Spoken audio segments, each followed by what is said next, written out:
You've been slacking off on the cleaning lately, huh? I can see dust gathering in the corners. Remember, you're at home all day, so do it properly. If I spot dust again, I'm selling your laptop. My husband Michael has been distant since I got busier with my designer work. When I'm swamped with deadlines, he nags about house chores and even makes me redo them. He expects perfect cleaning since I'm home, but graphics is my passion. I won't give up. Plus, Michael's hiding something and I'm done ignoring him. I'm Sarah, I am 29 years old, and I am a freelancer working as a graphic designer. I draw essay-style graphics and squeeze in work between household chores. When Michael and I, who's 33, got married 6 years ago, we agreed I'd be a full-time homemaker. 2 years into marriage, I lost both my parents, and we moved into my inherited house. As I'm their only child, I didn't want to give up my passion for drawing graphics, something I've been doing since my student days. I begged Michael, explaining that while I'm okay with being a housewife, my true dream is to earn a living through my graphics. Right now, I'm only publishing independent comics, but could I please work from home? He seemed to think it was just a hobby, but reluctantly agreed, so I kept drawing. About 6 months ago, a magazine editor spotted one of my graphics on my website, and I landed a 2-page, 4-panel graphics gig in their monthly magazine. Since then, more offers for graphics and illustrating have come my way, keeping me busy. But when I excitedly shared this with Michael, his reaction was openly disgusted. You're getting too caught up in this, aren't you? Your main role is supposed to be as a housewife, and your graphics are just a side thing, right? I bet you're not making much like pocket money. Why would you say that? I know you're not into graphics, Michael, but being a designer has always been my dream. It might be a small gig, but I'm getting paid, so I consider myself a professional. Please don't belittle it, I said. But when I stood up for myself, Michael got even more upset. You're dependent on me, and you dare to talk back? If you're unhappy, start earning more than me, he retorted. I was stunned. I typically bring in about $600 a month, but I limit my workload because of him. And then there's Michael, always nitpicking about the housework. Like you've been slacking on cleaning, huh? I see dust gathering. You're at home all day, so get it together. If I see dust again, I'm selling your laptop, he'd say. It's like a threat, even though I know he's not serious, but it still scares me, and I end up spending time cleaning instead of meeting deadlines. When I'm busy, he gets even more annoying, pointing out every little thing that needs to be done around the house. Then came the breaking point. Michael always has dinner right when he gets home from work. That day was no different.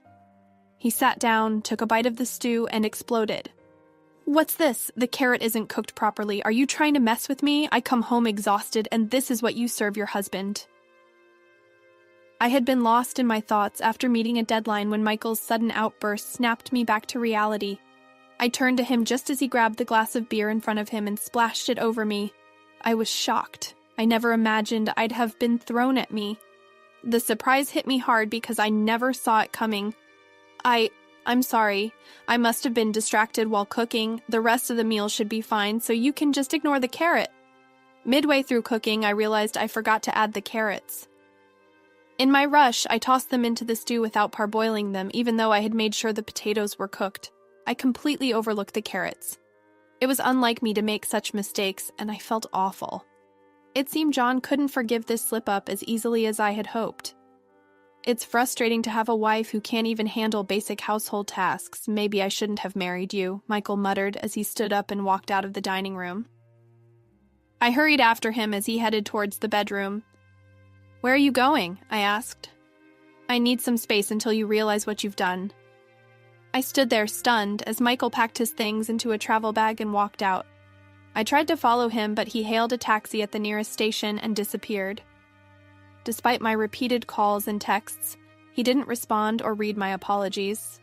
Overwhelmed, I collapsed and broke into tears. It was then that I felt a tap on my shoulder. Turning around, I saw Mr. Wilson, Michael's boss. We used to work together before Michael and I got married, with Mr. Wilson being my boss who had mentored me when I first joined the company. No, the beer smell, that's from John splashing it on me because of the cooking mishap. I thought I'd dried it off at the station, but not. I chuckled. I've had that happen. Even if someone says you smell of alcohol, it's hard to be sure, Mr. Wilson chuckled back.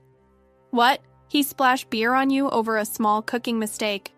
That doesn't sound like Michael at all. I never liked the guy, but I never thought he'd do that to his wife.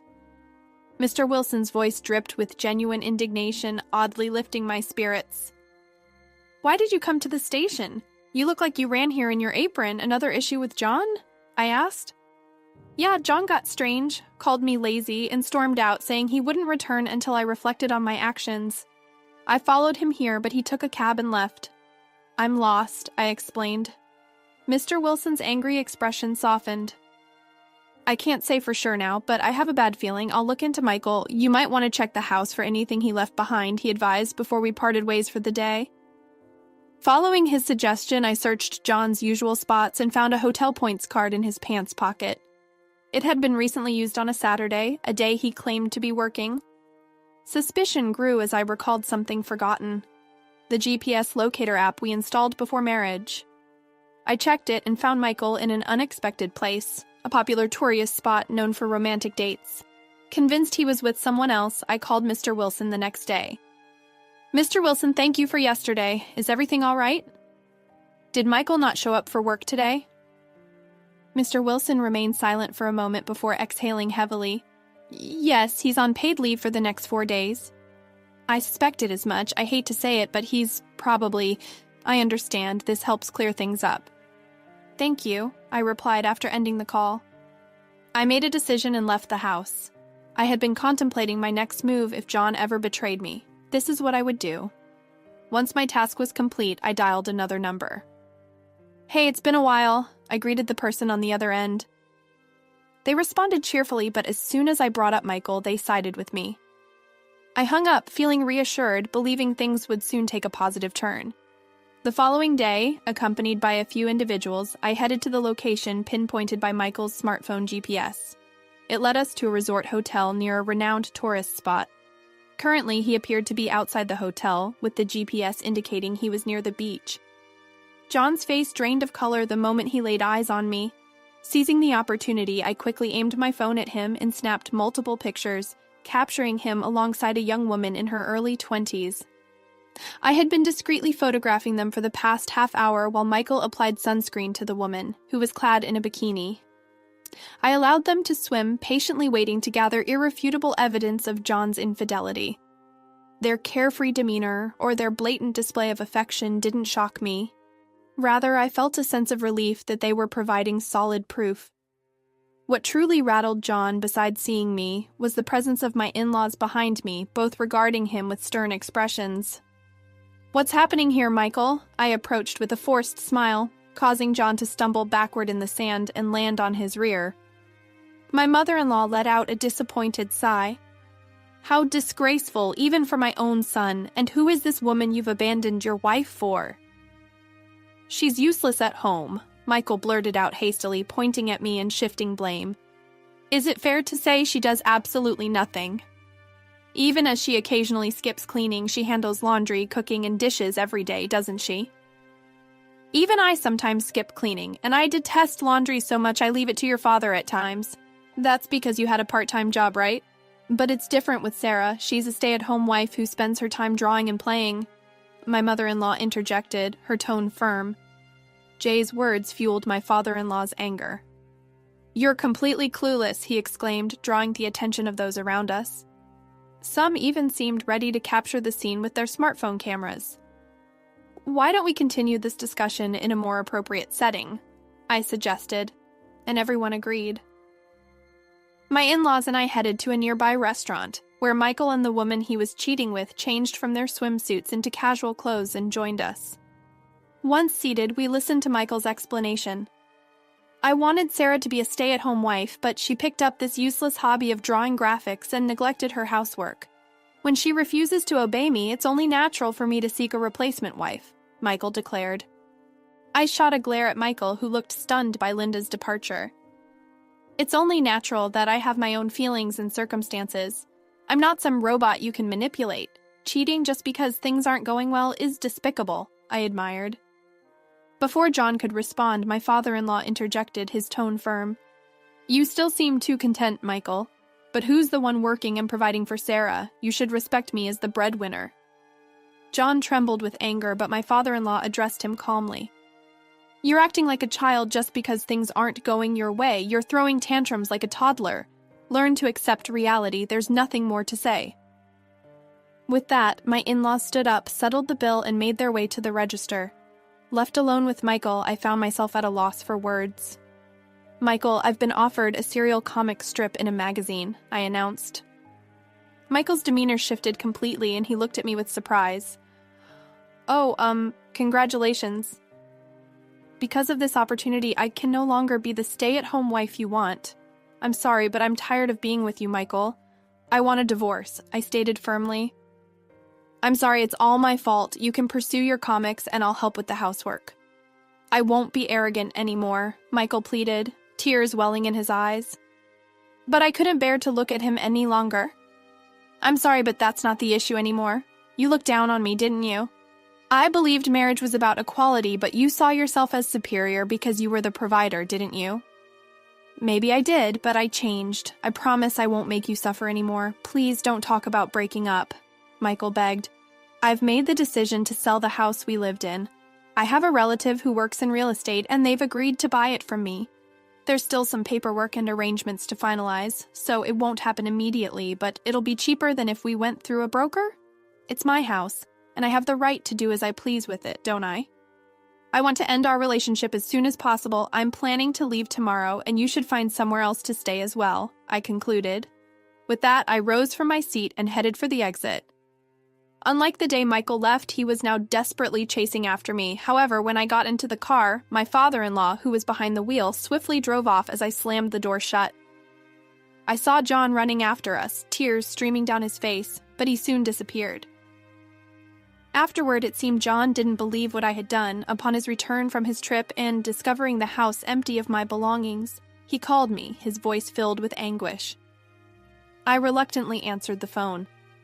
"Why did you sell the house? It was our home, wasn't it? Why are you saying such things?" John questioned.